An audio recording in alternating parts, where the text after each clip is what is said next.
Good morning बेटा। Class 10th का 4th poem का हम फर्स्ट पैराग्राफ कर चुके हैं। अब सेकंड पैराग्राफ की व्याख्या करते हैं।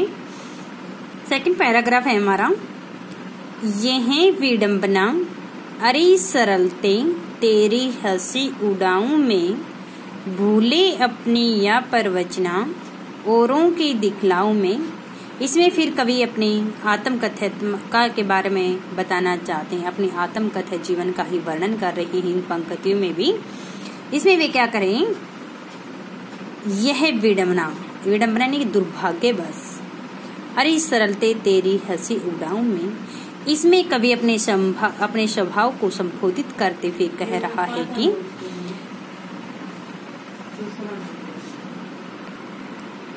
हे मेरे स्वभाव की सरलता, यदि मैं आपका हंसी मजाक उड़ाता हूँ तो यह मेरा दुर्भाग्य होगा। कि हे मेरे स्वभाव की सरलता, यदि मैं आपका हंसी मजाक उड़ाता हूँ तो यह मेरा दुर्भाग्य होगा।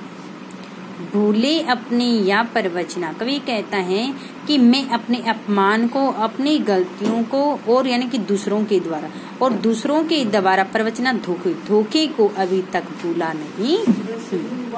मैं अपने अपमान और अपनी गलतियों को और दूसरों के द्वारा दिए गए धोखे को अभी तक भूला नहीं हूँ। उज्जवल गाथा कैसे गाऊं मधुर चांदनी रातों की। उज्जवल पवित्र गाथा कहानियों का वर्णन कि मैंने अपनी प्रेमिका के साथ जो मधुर चांदनी रात बिताई है, उन पवित्र गाथाओं का, कहानियों का वर्णन मैं आपके सामने नहीं कर सकता हूँ। हरे खिलखिलाकर हंसते होने वाली उन बातों की, मैंने अपनी प्रेमिका के साथ उन मधुर चांदनी रातों में हंस हंस करके खिल खिल कर जो बातें की हैं, उन बातों का वर्णन मैं आपके सामने नहीं कर सकता हूँ। मैं यानी कि अपनी आत्मकथा माँ के बारे में किसी दूसरे व्यक्ति को नहीं बताना चाहता हूँ। इसके बाद में आपने इसका विशेष लिखना है कि इन पंक्तियों में कवि ने अपने स्वभाव की सरलता के बारे में ही बताया गया है। भाषा सहज व सरल है, अनुप्रास मानवीकरण अलंकारों का प्रयोग किया गया है, प्रसाद गुण है, माधुर्य गुण है, वियोग श्रृंगार रस है, प्रतीकात्मक शैली का प्रयोग किया गया है। अब इसके बाद में इसी व्याख्या में से हमारे प्रश्न बनते हैं। फर्स्ट प्रश्न बनता है इसमें, कवि ने किसका रस लेने की बात कही है। कवि ने बताया गया था अपना प्रेम भरे रस को लेने की बातें कही गई है। खाली करने वाला किसे कहा गया था, यानी कि उसके जीवन को खाली करने वाला उसे कहा गया था। उसकी दुख भरी जो आत्मकथात्मक है, उसकी गागर रीति को, उसके घड़े को कहा गया था। हरी सरलते में विद्यमान विशेषता को स्पष्ट कीजिए। इसमें व्याख्या में हमें बताया गया था, हरी सरलते का कहते हैं यदि मैं आपका हंसी मजाक उड़ाता हूँ तो ये मेरा बड़ा ही दुर्भाग्य होगा। अगला प्रश्न था, कवि अपनी कथनी के द्वारा क्या करना चाहता है। कि दूसरों के द्वारा दिए गए धोखे को, उनकी गलतियों को मैं अभी तक भूला नहीं हूँ।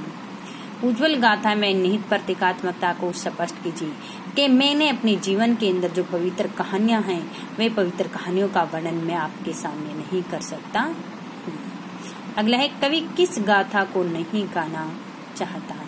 अपने प्रेम भरी गाथाओं को, कहानियों को नहीं गाना चाहता है। उन बातों में छिपा भाव स्पष्ट कीजिए। उन बातों कि मैंने अपने जीवन में, कवि के जीवन में जो सुख भरी जो बातें आई थी, सुख भरी जीवन जो व्यतीत किया था अपनी प्रेमिका के साथ, उन बातों का वर्णन वह किसी के सामने नहीं कर सकता है। विडंबना में छिपा अर्थ स्पष्ट कीजिए। विडंबना का अर्थ क्या था, दुर्भाग्यवश, निराशा।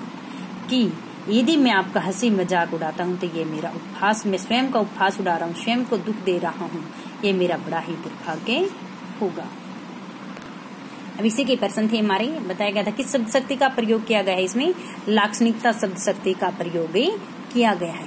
कवि ने किस बोली का प्रयोग किया गया है, खड़ी बोली का प्रयोग किया गया है। किस प्रकार की शब्दावली का प्रयोग है, तत्सम तद्भव शब्द बताए गए थे। गुण कौन सा था, इसमें प्रसाद गुण था। नाटक कौन था, इसमें संबोधन नाटक किया गया है। लयात्मकता का आधार क्या है, स्वरों में त्रि। क्या आलयात्मकता श्रोमित्री। कवि ने किस शैली का प्रयोग किया था? आत्मकथात्मक, अपने जीवन के बारे में बता रहा था। अनुप्रास मानकर अलंकारों का इसमें प्रयोग किया गया है। इसी पैराग्राफ में से हमारा बड़ा प्रश्न बन जाता है कि उज्जवल गाथा कैसे गाऊं, मधुर चांदनी रातों की कथन के माध्यम से कवि क्या कहना चाहता है। इसमें कवि ने क्या कहा था? कवि ने अपने जीवन में चाहे अभाव थे, दुख पीड़ा जो भी सही थी, उसे वह कहता है कि फिर भी उसे कोई प्रेम करने वाला था, लेकिन वह अपने प्रेम के भाव को इस संसार के सामने, लोगों के सामने जाहिर नहीं करना चाहता, नहीं बताना चाहता है कि मैंने मधुर चांदनी रातों में अपनी प्रेमिका के साथ जो पवित्र गाथाएं की हैं, बातें की हैं, उनका वर्णन मैं किसी के सामने नहीं कर सकता, दूसरों के लिए वह उन्हें नहीं गाना चाहता है। ये हमारा प्रश्न था।